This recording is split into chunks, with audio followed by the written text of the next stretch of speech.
Hello friends, this is Harinder Vats. Our today's topic is voice. और voice में आज हम एक बहुत इंपॉर्टेंट रूल को डिस्कस करने वाले हैं, वो है पैसिव ऑफ डबल ऑब्जेक्ट्स। जब भी किसी भी एक्टिव वॉइस के सेंटेंस में डबल ऑब्जेक्ट का यूज हो तो हम किस प्रकार से ऐसे एक्टिव वॉइस को पैसिव वॉइस में चेंज करते हैं, आज हमने इसी चीज को सीखना है।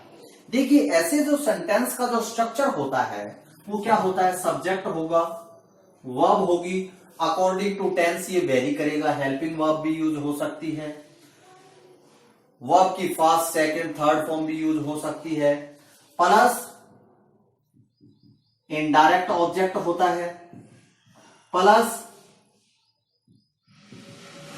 डायरेक्ट ऑब्जेक्ट होता है। देखिए, डायरेक्ट ऑब्जेक्ट क्या होता है? डायरेक्ट ऑब्जेक्ट वो होता है जो किसी पर्सन से रिलेटेड होता है, और इनडायरेक्ट ऑब्जेक्ट क्या होता है? जो किसी थिंग से रिलेटेड होता है, जो किसी चीज के बारे में बताता है। देखिए, जब हम इसको एक्टिव से पैसिव में चेंज करते हैं, एक्टिव से पैसिव में चेंज करते हैं, तो इसका स्ट्रक्चर क्या होता है? जब भी हम इनडायरेक्ट को, किसको, इनडायरेक्ट ऑब्जेक्ट को सब्जेक्ट बनाते हैं, तो इनडायरेक्ट ऑब्जेक्ट होगा, प्लस हेल्पिंग वर्ब होगी, प्लस वर्ब की थर्ड फॉर्म होगी, प्लस डायरेक्ट ऑब्जेक्ट होगा, प्लस बाय होगा, और प्लस यहां पर ऑब्जेक्ट होगा। देखिए, जो इस सब्जेक्ट को यहां पर हम रखेंगे वो क्या होगा, ऑब्जेक्ट के स्थान पर रखेंगे, ऑब्जेक्ट कह सकते हैं, इसको एजेंट बोल सकते हैं। दूसरा जो इसका मेथड है एक्टिव से पैसिव में चेंज करने का, यदि हम डायरेक्ट ऑब्जेक्ट को सब्जेक्ट बनाते हैं, डायरेक्ट ऑब्जेक्ट को सब्जेक्ट बनाते हैं, direct object plus helping verb plus verb की थर्ड फॉर्म प्लस टू और फोर प्रेपोजिशन के तौर पर हम यूज करते हैं ऐसे सेंटेंस में, किससे पहले, वर्ब के बाद और इनडायरेक्ट ऑब्जेक्ट से पहले। Indirect object plus by plus object, जो सब्जेक्ट को हम क्या बनाएंगे, ऑब्जेक्ट।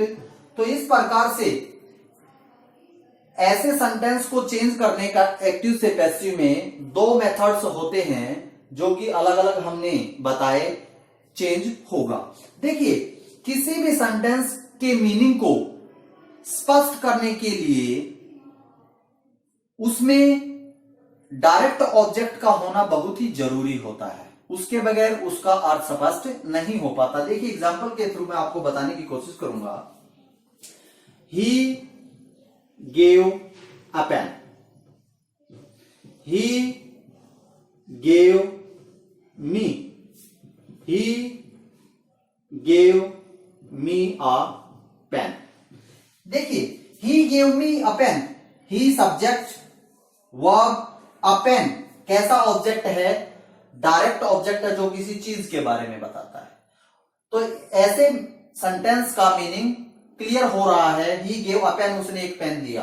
ही गेव मी, यहां पर ऑब्जेक्ट कैसा आया है, इनडायरेक्ट ऑब्जेक्ट जो किसी पर्सन से रिलेटेड है। तो ऐसे सेंटेंस का मीनिंग स्पष्ट नहीं हो पा रहा। ही गेव मी, उसने मेरे को दिया, यानी सेंटेंस अधूरा लगता है। ही गेव मी अ पेन, उसने मेरे को एक पेन दिया। तो इस प्रकार से डबल ऑब्जेक्ट का यूज एक सेंटेंस में हो सकता है। तो ऐसे सेंटेंस को जो एक्टिव वॉइस में डबल ऑब्जेक्ट का यूज किया गया हो, उसको हम एक्टिव से पैसिव में चेंज कैसे करेंगे, अभी हम इसके एग्जांपल्स को देखते हैं। जब भी ऐसा सेंटेंस दिया गया हो, ही गेव मी अ पेन। देखिए, यदि हम डायरेक्ट इनडायरेक्ट ऑब्जेक्ट को सब्जेक्ट के जगह पर रखते हैं, आई, वर्ब की सेकंड फॉर्म है, पास्ट इंडेफिनिट टेंस है, पैसिव वॉइस में बाद और वर्ब का यूज होगा। I was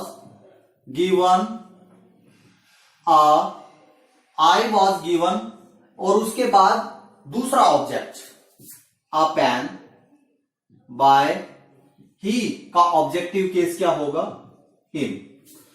यदि हम डायरेक्ट ऑब्जेक्ट को सब्जेक्ट की जगह पर लेकर आए, अ पेन वॉज गिवन, अब यहां पर जब इस ऑब्जेक्ट को यहां पर वर्ब के बाद लिखते हैं तो वहां पर प्रेपोजिशन का आना जरूरी होता है। To me by him. तो इस प्रकार से हम ऐसे सेंटेंसेस को चेंज करते हैं। देखिए कई बार कॉम्पिटिटिव एग्जाम में दोनों ऑप्शन दे दिए जाते हैं, तो हमें प्रेफरेंस देना है जो पैसिव वॉइस डायरेक्ट ऑब्जेक्ट से शुरू हो रहा हो उसको सही माना जाता है। यदि नेक्स्ट हम इससे रिलेटेड रूल की बात करें,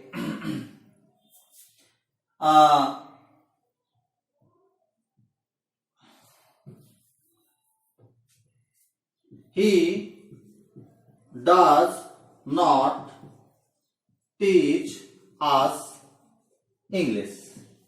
subject, helping verb, not verb की फर्स्ट फॉर्म, इनडायरेक्ट ऑब्जेक्ट और डायरेक्ट ऑब्जेक्ट।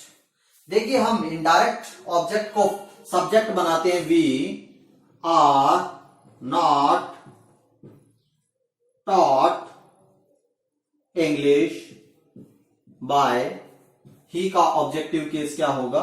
हिम। यहां पर डायरेक्ट ऑब्जेक्ट और वर्ब के बीच में प्रेपोजिशन नहीं रखा जाता।